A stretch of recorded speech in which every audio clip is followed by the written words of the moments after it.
Right. So you know how you asked about how to like live a better life, even when things are like super hard? Yeah. Well, we've got some good stuff to dig into for this deep dive. Yeah. I mean, excerpts from that Jordan Peterson interview on YouTube, and uh, and then that whole analysis article that like breaks it all down. Right. You ready to like get into it? Oh, yeah, absolutely. I think there's a lot to unpack here. I was like hooked right away when Peterson started talking about like play. Mm-hmm. You know, he calls it like a mammalian circuit. It Right. needs to be like activated in a walled garden. Oh, yeah, I remember that. Did you get that? Like, it's such a Yes. striking image. It really highlights this idea that, like, play isn't just, frivolous or whatever. It's actually essential. Yeah. But, like, we need the right environment to really, engage in it. Yeah. It's almost like we need to feel safe and secure enough to kind of let loose Mm-hmm. and tap into that, like, playful energy. Yeah. And it made me think, like, sometimes we get so, like, obsessed with that whole, like, hustle mentality Right. and pushing ourselves to the limit that, like, we forget about, those lighter moments. Well, that's exactly what Peterson realized during his own health crisis, which he Yeah. talks about in the interview. Okay. He was pushing himself so hard with his work that he totally neglected those low intensity activities that bring joy and relaxation. Mm-hmm. Things like going to a baseball game, Oh, wow. which he initially viewed with almost disdain. Like, disdain for baseball? He's- Even I know that's, like, sacred ground. What was he thinking? Right. Well, he talks about how he initially felt impatient with the slow pace of the game. Right. He even uses the word contemptuous to describe his attitude. Wow. Then something shifted. Yeah. He had this realization that the point wasn't like the intense action on the field. Mm-hmm. It was the social connection, the shared experience with friends, Yeah. the simple pleasure of being present in the moment. So he basically, like, rediscovered the power of just chilling out. Yeah. I think a lot of us struggle with that. We feel like we always need to be doing something productive. Right. And we end up feeling guilty about taking downtime. Absolutely. And this is where Peterson's concept of casual contempt comes in. Okay. He argues that we often dismiss things we don't understand or haven't tried Right. without even realizing we're doing it.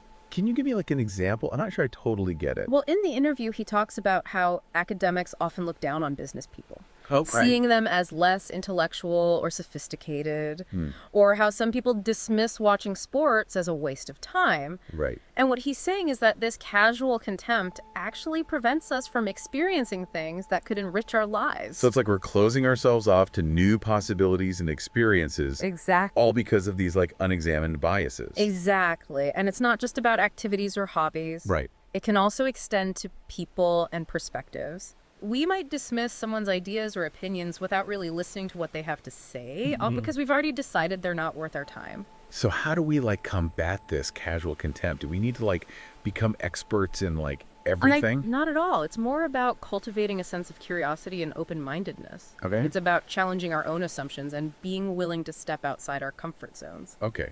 That makes sense. That's Like, it. we need to be more intentional about what we expose ourselves to. Right. And more willing to give things a chance, even if they don't initially appeal to us. Is that kind of what Peterson is saying? Yes. And he ties this back to his own experience with his health crisis. Okay. He realized that because he had only focused on high-intensity activities, Yeah. he was ill-equipped to handle a situation that demanded a different approach. He lacked those skills and resources that bring joy and relaxation and connection. That's interesting. It's like he's saying we need a diverse skill set for life, Yeah. not just in terms of our careers or ambitions, Yeah. but also in terms of how we manage our well-being and relationships. Exactly. And this leads to another point he makes about relationships. He uses this great analogy of life as a repeating game. The people who are reliable and generous and skilled in various ways are the ones everyone wants to play with. I like that. So Yeah. it's not just about being good at your job or having impressive accomplishments. Yeah. It's about being the kind of person who brings value to any situation, Exactly. who makes others feel good, who they want to have around. Exactly. And that connects to another point Peterson makes about honesty and negotiation within relationships. Okay. He emphasizes the importance of being upfront with our partners about our needs and expectations. So it's about setting those conditions of satisfaction he talks about. Right. But how do we do that without sounding like we're giving an ultimatum? Well, it's not about being demanding or controlling. It's Yeah. about having open and honest communication. Oh. For example, he talks about a couple who had very different ideas about how often they wanted to socialize with friends. Instead of letting resentment build, they sat down and negotiated a compromise that worked for both of them. So it's about finding that balance between individual needs and the needs of the relationship. Exactly. And it sounds like it requires a willingness to be vulnerable and communicate honestly. Absolutely. And Peterson even takes it a step further, Okay. suggesting that we should view our partners as extensions of ourselves. Whoa. That's a pretty intense concept. What does he mean by that? It's about recognizing that when you're in a committed partnership, your partner's well-being becomes intertwined with your own. Okay. Their successes become your successes. Yeah. Their struggles become your struggles. Okay, I think I'm starting to get it. It's not about losing your individuality. Right. It's about recognizing that your lives are interconnected in a profound way. Exactly. And that shared sense of purpose can actually be a source of strength and resilience. Exactly. Yeah. Like you're building a team. And you're both invested in the success of that team. Which brings us to the topic of conflict. Let's face it, no relationship is perfect, Right. and disagreements are inevitable. How does Peterson suggest we handle those tough conversations? He's very clear that avoiding conflict is not the answer. Right. In fact, he says that conflict delayed is conflict multiplied. Ouch, that's a good one. Huh. So sweeping things under the rug is not a viable strategy. Not if you want a healthy, thriving relationship. Okay. Peterson argues that it's crucial to address issues head on, Yeah.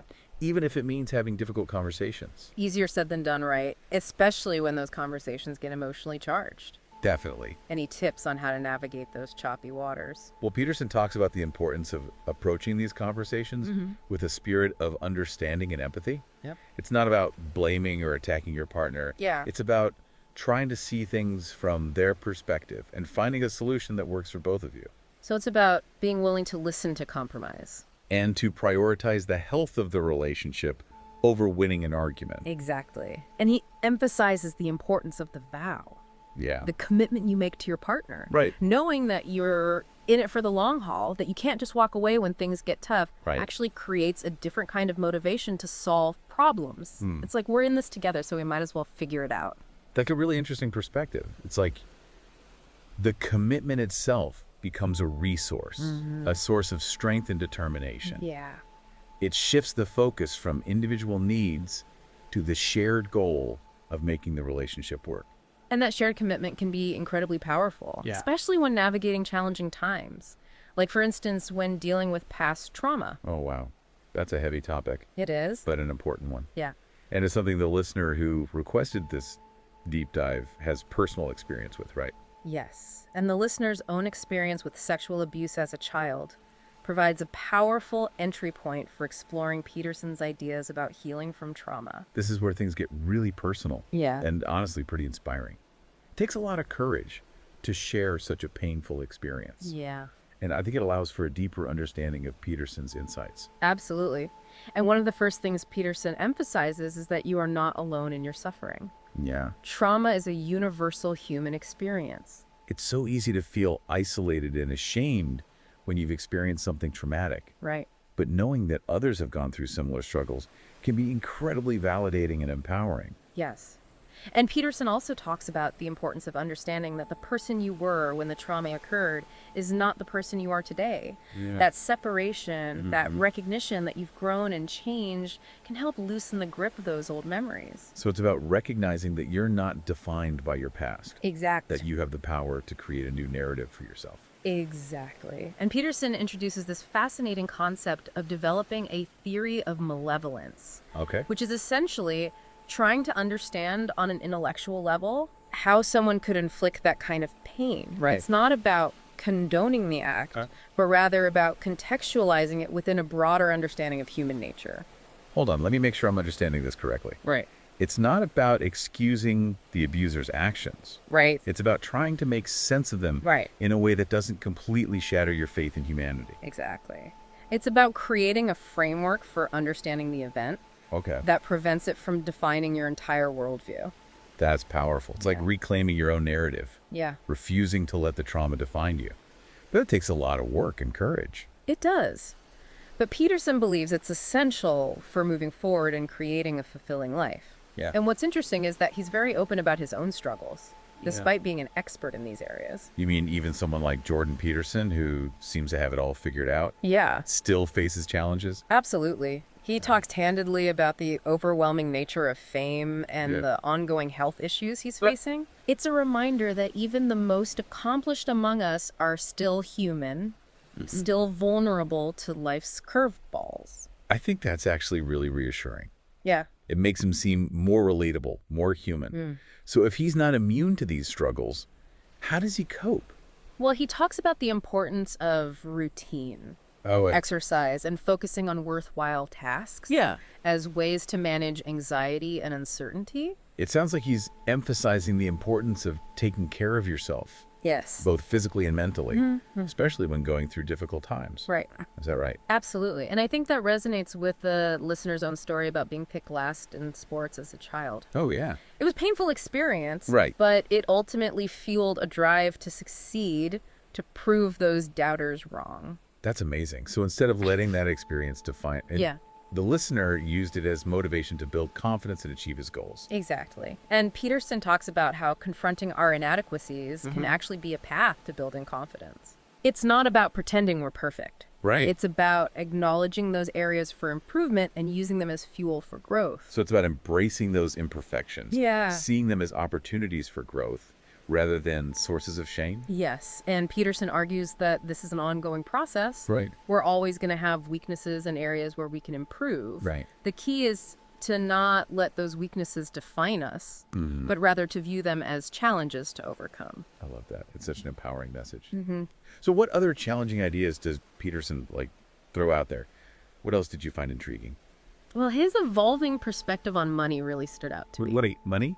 Isn't he known for his critiques of capitalism? Yes, but what's fascinating is that his views have become more nuanced over time. Okay. He moves beyond the simple evil capitalist view and starts to appreciate the complexities of the financial world. Okay. I'm intrigued. Tell me more. What's his current take on money? He emphasizes that money itself isn't inherently good or evil. It's a tool that can be used for good or bad purposes. Right. And he highlights the fact that pricing isn't arbitrary. Yeah. It's actually a measure of value and effectiveness. So if people are willing to pay for what you're offering, Yeah, it's a sign that you're providing something of value. exactly. And he also talks about the importance of respecting all aspects of the business process, including sales and marketing, Yeah. which are often viewed with casual contempt. Right.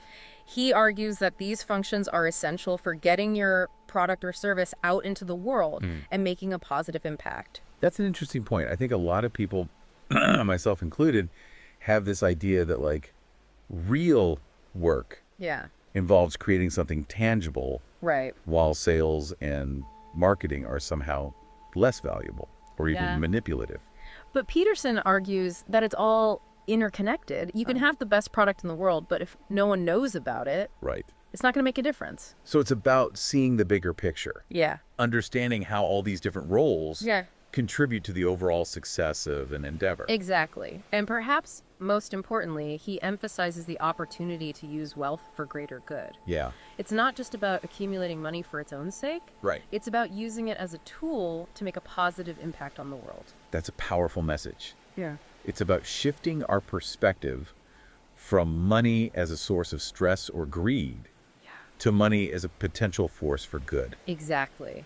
And this ties into a really profound moment in the interview Okay. where Peterson talks about the 3 truths he would leave behind if all his work vanished. 3 truths. Yeah. Now I'm really curious. What were they? The first one is have the faith necessary to make things better. I think it speaks to Peterson's core belief in individual agency, Right. that we have the power to make a difference no matter how small. So it's not about waiting for someone else to fix the world. Right. It's about taking ownership of your own little corner of it. Exactly. Yeah. And it's choosing hope over despair, action over apathy. Because even in the face of huge challenges, Yeah. we can choose to make things better, even if it's just for one person. I like that. It's a powerful reminder that we're not powerless. We can choose to be a force for good. Okay, what's the second truth? This one's a bit tougher. Pray that you have enough terror to be frightened out of your own deceit. Whoa. Okay, unpack that one for me. It's about confronting our own shadow selves. Right. Those parts of ourselves we try to hide even from ourselves. Yeah. And it's about having the courage to face our own shortcomings, Right. our capacity for self-deception. So it's about being brutally honest with ourselves even when it's painful. Yes. And Peterson believes that true growth requires that kind of honesty. Okay. It's that terror, Yeah. that fear of confronting our own darkness that can be a catalyst for real change. I'm getting the sense that Peterson isn't afraid to challenge his listeners, Oh, yeah. to push them outside of their comfort zones. Definitely not. Yeah. And the third truth is no exception. It's strive to be grateful regardless. Gratitude. That's a theme that comes up a lot in discussions about personal growth and well-being. And for good reason, Peterson talks about the importance of gratitude, especially when things are tough. Right. It's not about denying the negative. It's about actively choosing to focus on the positive no matter how small. I've heard it said that gratitude is like a muscle. Yeah, The more you use it, the stronger it gets. exactly. It's about training your mind to see the good, Right. even when things are hard. And it can have a powerful impact on your overall well-being. These three truths taken together seem to offer a pretty solid framework for a meaningful life. They really do. Yeah. And it's interesting how they resonate with the listener's own experiences, especially that idea of confronting your weaknesses and turning them into strengths. Right.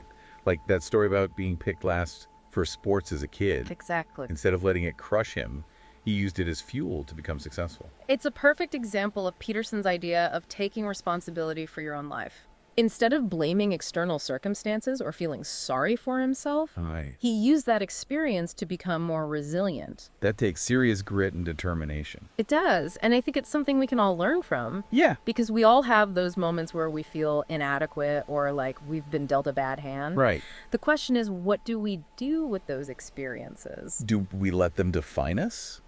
Or do we use them as fuel to become stronger and more resilient? Exactly. And that brings us to another interesting point from the analysis article. Okay.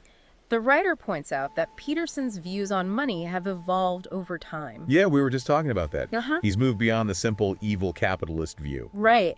And what's fascinating is that he's started to see money as a challenge, Okay. a way to measure your effectiveness in the world. Wait, explain that to me.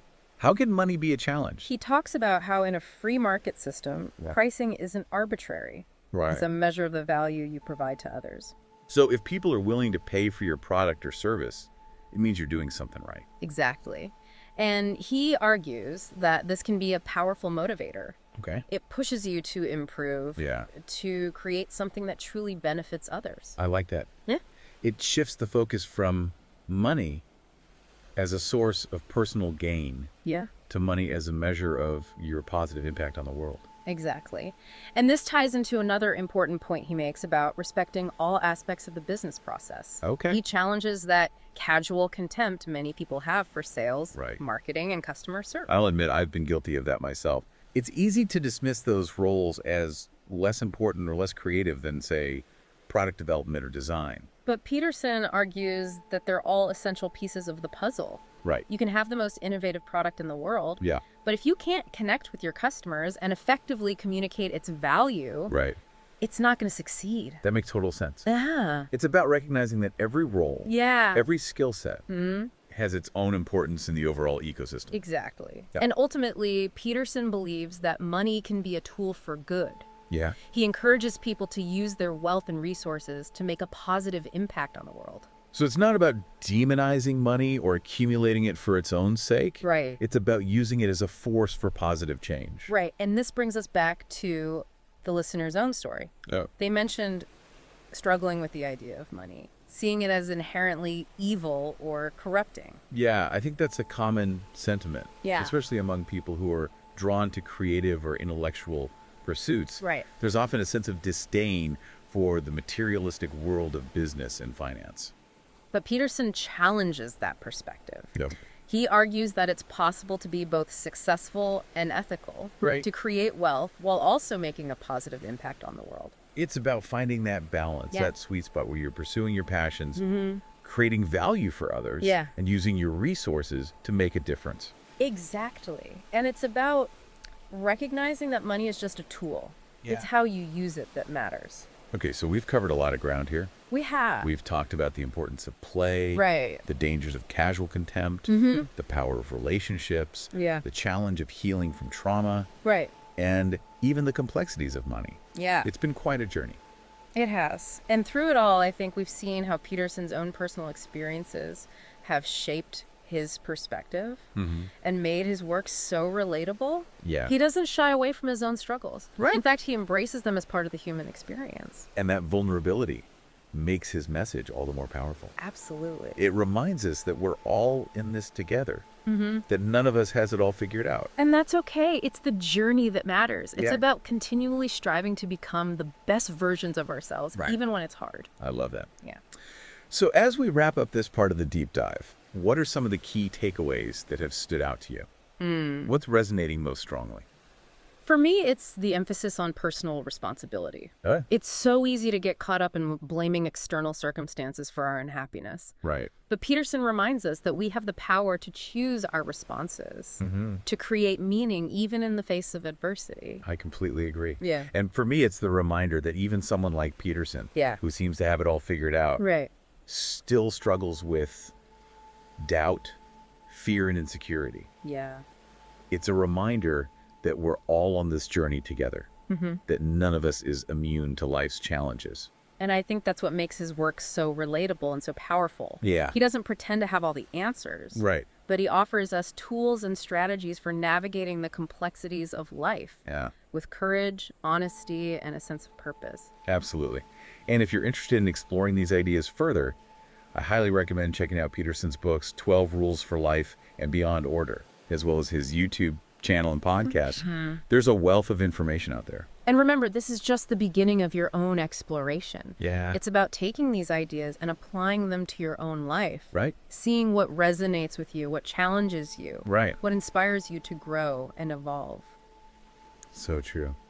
And before we wrap up, I want to leave you with something to ponder. Okay. It goes back to those 3 truths Peterson would leave behind. Which of those truths resonates most strongly with you right now?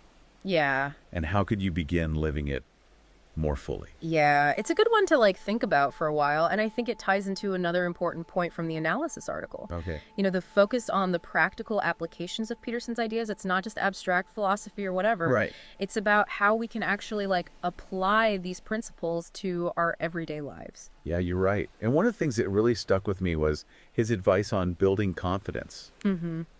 By addressing our inadequacies. That can feel so daunting. Right. They can. But Peterson frames it as like a process, a challenge to rise to. Exactly. Instead of beating ourselves up for not being perfect, Yeah. it's about acknowledging those areas where we can improve and then actually making a plan to address them. He doesn't sugarcoat it, though. No, he doesn't. He's very clear that there's no magic bullet, Yeah. no easy path to success. Right. It requires effort, Absolutely. persistence, and a willingness to push ourselves beyond our comfort zones. Absolutely. And that connects back to his insights on the psychology of money, Oh, yeah. something we were discussing earlier. Yeah, he had some interesting things to say about money. He did. Most people see money as something to be stressed about or like something to hoard. Right. What did he say about it? Well, he kind of reframes the whole idea of making money. Okay. It's not just about greed or materialism. It's about creating something of value that other people are willing to pay for. It's about contributing to the marketplace, being a valuable player in that game.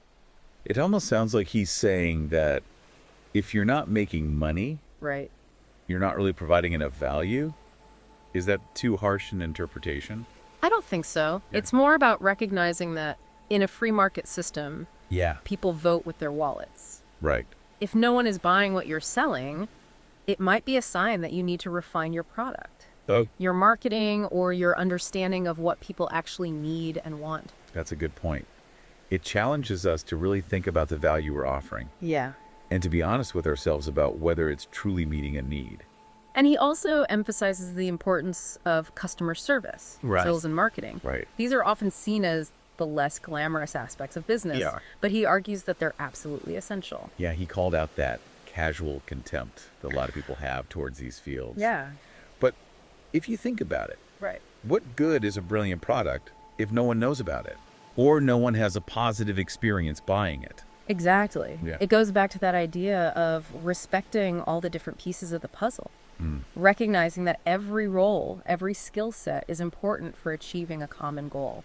So it's not just about coming up with a brilliant idea. Right. It's about understanding how to bring that idea to market, Yeah. how to connect with your audience, Right. how to create a sustainable business that genuinely serves others. And that's a message that applies far beyond the business world.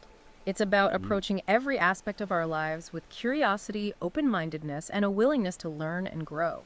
You know what's really striking me as we wrap up this deep dive is how Peterson manages to weave together all these seemingly disparate ideas. Yeah. Play casual, contemporary relationships, trauma, money. Right. They all seem to point back to this idea of taking responsibility for our lives, making conscious choices, and striving to become better versions of ourselves. Yes. It's not about blaming others or waiting for things to magically get better. It's about recognizing our own agency and using it to create the life we want. It's been a challenging but ultimately really inspiring conversation. I think we both learned a lot from exploring these ideas. I agree. And I hope our listeners have found it valuable as well. Before we sign off, I want to encourage everyone to revisit those 3 truths that Peterson shared. Okay. Have the faith necessary to make things better. Pray that you have enough terror to be frightened out of your own deceit, and strive to be grateful regardless. They're powerful words to live by. They really are. So think about which one resonates most strongly with you right now, Yeah. and maybe challenge yourself to find one small way to put it into practice today. It could be something as simple as expressing gratitude to someone you love, or taking a small step outside of your comfort zone. Even the smallest actions can create a ripple effect. Thanks for joining us on this deep dive. We'll see you next time.